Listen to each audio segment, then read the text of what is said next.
Assalamualaikum warahmatullahi wabarakatuh. Alhamdulillahirabbil alamin. Wa bihi nasta'inu ala umuri dunya waddin wa ala alihi washabihi ajmain. Allahumma shalli wa sallim ala sayyidi wa habibi wa tabibi qalbi wa jasadi wa ruhi sayyidi Rasulillah Muhammad ibni Abdullah as-sadiqil amin wa ala alihi washabihi ajmain. Amma ba'du. Alhamdulillahirabbil alamin. Sahabat, pada kesempatan malam hari ini saya berada di rumahnya Bapak Rafiq, sahabat ya.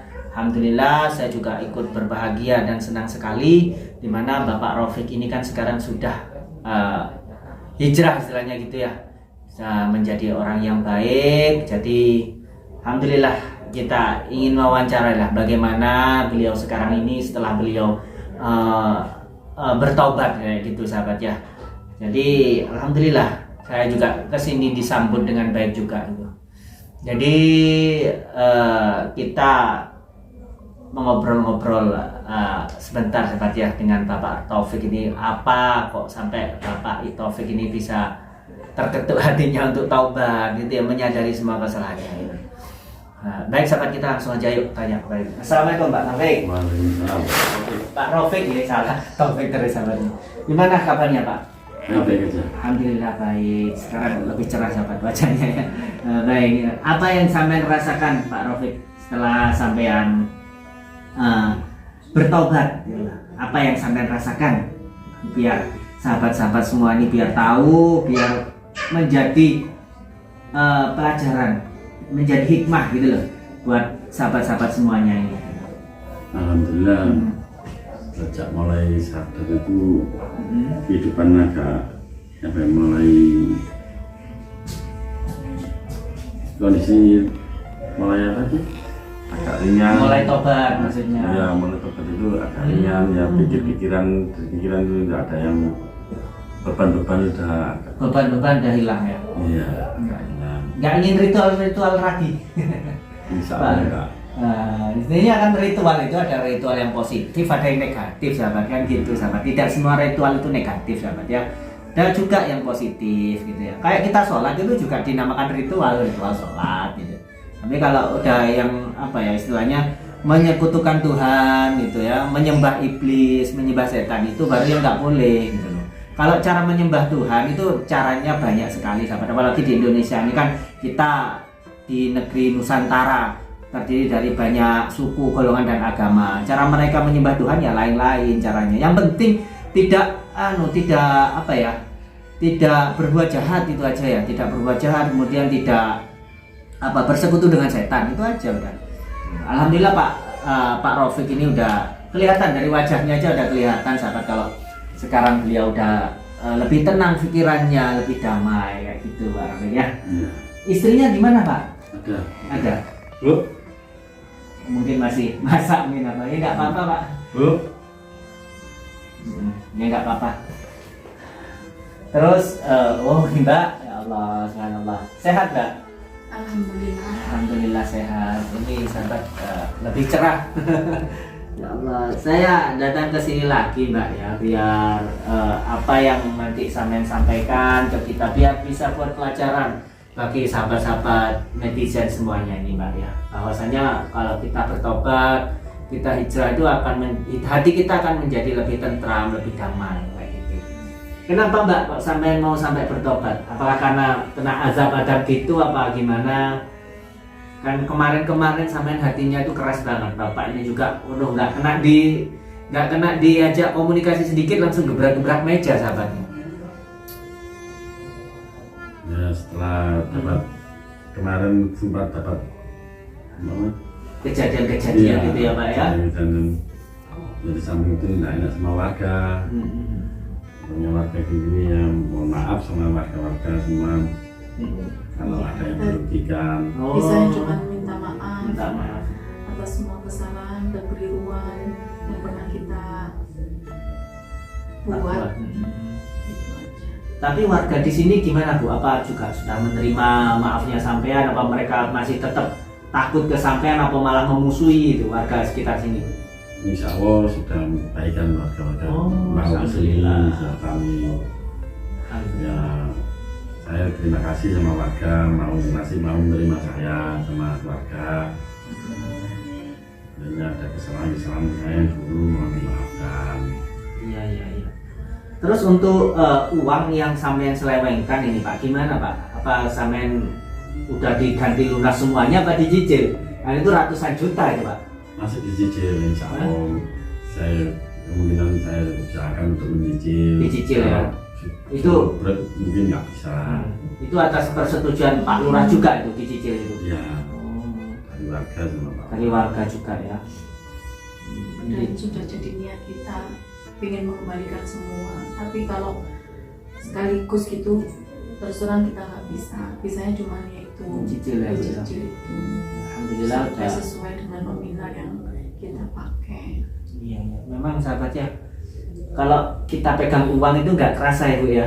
Pegang ratusan juta itu namanya uang, jangankan ratusan juta sampai miliar aja kalau udah kepegang, kalau kita nggak hati-hati ya sahabat, kita hati-hati dan imannya lemah pasti itu habis kan gitu.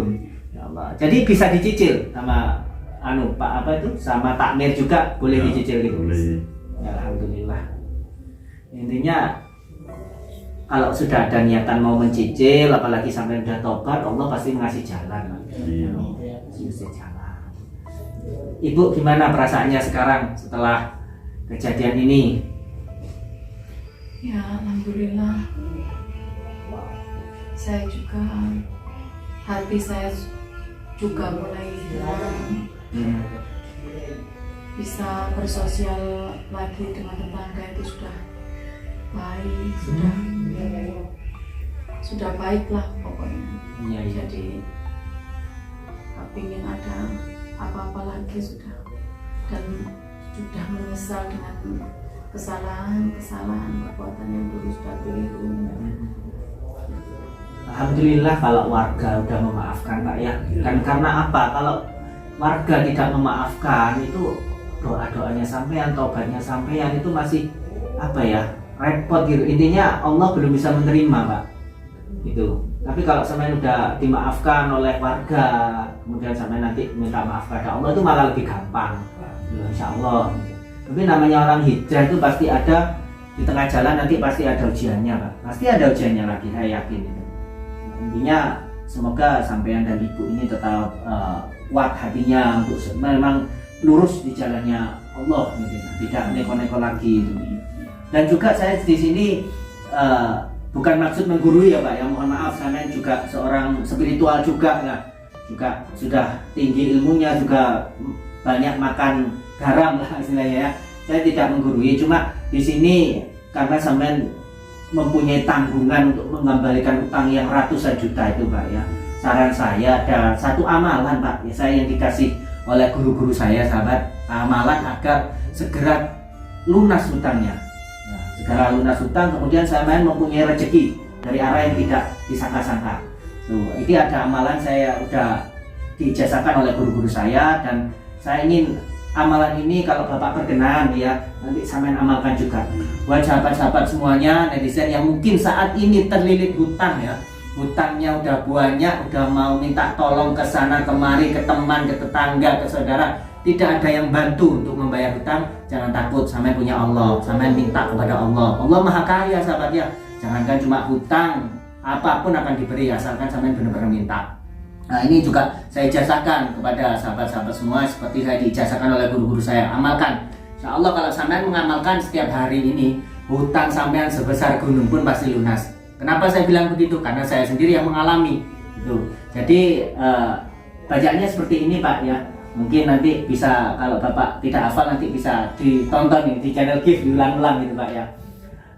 Bacaannya seperti ini. Ya Hanan, ya Manan, ya Fattah, ya Rozak, ya Ghani, ya Mu'min. Allahumma fini bihalalikan haramika wa aqnini bifadlik aman siwak. Ya Hanan, ya Manan, ya Fattah, ya Rozak, ya Ghani, ya Mu'min. Allahumma fini bihalalikan haramika wa aqnini bifadlik aman siwak. Jadi bacaan tadi itu sampean baca Pak ketika sampean mau berangkat kerja ya, atau ketika sampean buka dompet, ngitung uang, sampean baca itu. Selalu sampean baca. Terutama sampean baca ketika berhubungan dengan masalah pekerjaan dan masalah uang. Nah, insya Allah Pak, sampean pasti bisa melunasinya. Mungkin nggak, kalau sampean istiqomah membaca setiap hari, nggak sampai setahun utang ratusan juta itu bisa lunas. Intinya yakin atas pertolongan Allah. Karena Allah Maha Kaya, Pak. Gitu kan? Allah Maha Kaya. Jadi amalan ini juga bisa diamalkan buat sahabat-sahabat semuanya ya. Mungkin itu, Pak. Gitu. Insyaallah, karena kita orang Islam ya kan, Pak ya. Nah, Islam ya kita harus yakin atas pertolongan Allah. Semakin kita dicoba, semakin kita ditekan oleh keadaan, oleh ujian, kita harus semakin dekat kepada Allah. Kita harus pakai jalur langit. Pastinya Bapak selama ini pasti udah minta tolong pasti ke saudara, yuk bantu bayar utang, minta mungkin pinjam ke teman ke sana kemari. Nah, gimana Pak? Ada nggak yang bantu Pak? Ya. Dari saudara atau teman? Alhamdulillah ada. Ada ya, tapi Ya. sebagian nggak nolong ya. Ya. Ya itu sahabat ya. Nah, jadi kebanyakan dari orang-orang itu kalau kita susah mau dipinjam uang pada kabur semua sahabat ya. Padahal kalau kita meminjami uang itu sahabat ya, meminjami uang, ada orang yang mau hutang kepada kita ya, terus kita pinjami, itu pahalanya lebih besar daripada kita memberikan uang tersebut kepada orang gitu sahabat. Jadi kalau kita meminjami uang kepada orang yang mau menghutang kepada kita, itu pahalanya lebih besar daripada kita sedekah memberikan uang. Itu karena apa? Karena kalau orang udah mau meminjam uang, berarti orang itu memang benar-benar kepepet sahabat ya, benar-benar kepepet. Jadi pahalanya luar biasa bagi yang meminjami gitu. Jadi kalau mungkin Bapak ini tadi bilang kan sebagian ada yang meminjami, sebagian nggak ada yang peduli gitu ya Pak. Kita pakai jalur langit sahabat ya, kita punya Allah, kita pakai jalur langit. Kalau pakai jalur langit itu sudah bebas hambatan sahabat ya, loss gitu ya gitu. Jadi lebih banyak kita mendekat kepada Allah, Allah pasti menolong kita gitu. Jadi seperti itu Pak. Jadi ngecopros ini. Saya ingat waktu kesini ya sahabat, awal-awal kesini ya, kamu nak kencur aja mau brand-brand sama saya gitu sama ya Pak bilang ya. ya memang saya masih kencur Pak, tapi ya kita saling sharing lah Pak ya, ini bukan untuk menggurui tapi saling sharing. Pasti sahabat-sahabat juga masih ingat gimana ganasnya Bapak ini ya, waktu belum bertobat gitu. Ya Allah, itu saya sendiri yang ngomong mulai tadi nih Mas Rafli. Mungkin Bapak atau Ibu mau ada yang disampaikan, monggo Pak Tata. Barangkali mau disampaikan ke saya atau ke teman-teman semuanya biar bisa membuat istilahnya tontonan ini, tayangan ini bisa menjadikan tidak hanya tontonan tapi tuntunan Pak, biar kita semua tidak terjerumus ke lubang yang salah seperti apa yang Bapak lakukan gitu. Karena memegang uang itu, apalagi uangnya umat, itu bebannya itu sangat besar sekali sahabat. Kalau apalagi yang dipegang ratusan juta ya Pak ya, ratusan juta sahabat, nggak kerasa uang kepake itu tidak boleh sahabat ya gitu. Apalagi berapa menit Mas Raffi? 12 menit. 12 menit ya. Mau ngomong apa lagi ya? Intinya saya di sini ikut senang lah Pak ya, saya ikut bahagia sama Bapak sama Ibu telah hijrah gitu, telah bertobat gitu. Saya juga senang. Terus oh iya saya tanya, ilmunya apa masih ada ya Pak? Sudah dicabut atau belum Gus Idris? Ilmu yang hitam lah, yang ilmu hitam. Ya, alhamdulillah nggak dipakai, cuma masih bisa nolong orang. Oh, jadi ilmu yang dulu itu udah tidak dipakai untuk menjahati orang gitu ya Pak ya? Lebih tepatnya seperti lebih fokus untuk menolong orang gitu ya. Masya Allah Pak, kalau kita menolong orang dengan ikhlas, Allah akan juga menolong kita gitu ya Pak. Apa yang kita tanam itulah yang kita panen, insya Allah seperti itu. Apalagi yang mau ditanyakan ya? Apa Fi, ada yang mau ditanyakan nih? Nggak ada Ustaz. Nggak ada? Nggak ada. saya juga minta maaf sama Oh siap, masnya. iya sama-sama. Kasar, bersikap kasar sama mas-masnya. Sama setiap manusia pasti mempunyai salah dan dosa. Tidak ada manusia yang tidak pernah bersalah nih Pak. Tidak ada manusia yang tidak pernah bersalah, sahabat kita ini bukan malaikat gitu loh. Jadi ya kayak Bapak dan Ibu ini udah meminta maaf, ya harus kita maafkan juga. Intinya kita mendoakan beliau semoga istiqomah. Ngomong-ngomong udah punya putra Pak? Belum punya momongan? Belum punya momongan sahabat. Semoga lah dengan sampai taubat ini nanti dikasihkan momongan, dikasihkan anak, dari anak yang soleh dan solehah gitu. Gimana Mas Raffi? Udah kita langsung cabut apa? Iya nggak apa-apa Ustaz. Masih ada acara lagi apa enggak Bapak semuanya? Enggak.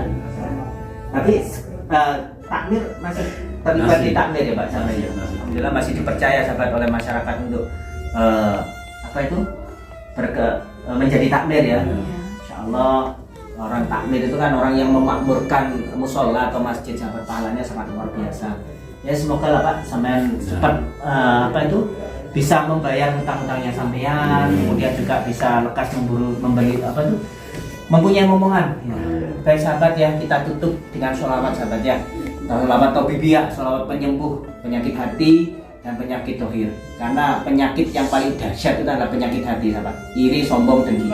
Ya, itu penyakit yang sangat akut itu. Jadi kalau kita istiqomah baca sholawat taubibiyah ini, insya Allah nanti penyakit hati itu perlahan-lahan akan hilang. Hati kita akan lunak, hati kita akan damai, tidak mudah galau, ya, tidak mudah menyalahkan keadaan.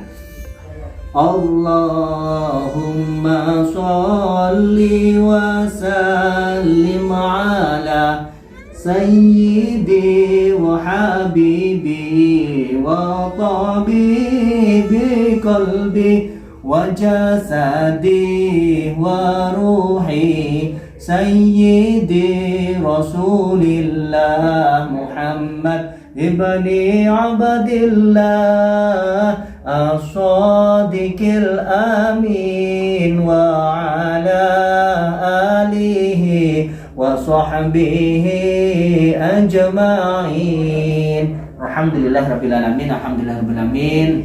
Semoga kita ditakdir oleh Allah sebagai umatnya baginda Nabi Muhammad SAW yang selalu ahli bersolawat, selalu istiqomah selawat. Karena apa? Karena selawat adalah amalan yang sudah pasti diterima oleh Allah Subhanahu Wa Taala. Dengan selawat insya Allah kita akan selamat dunia, selamat akhirat. Saya Al-Fakir Kang Fajar mohon pamit undur diri.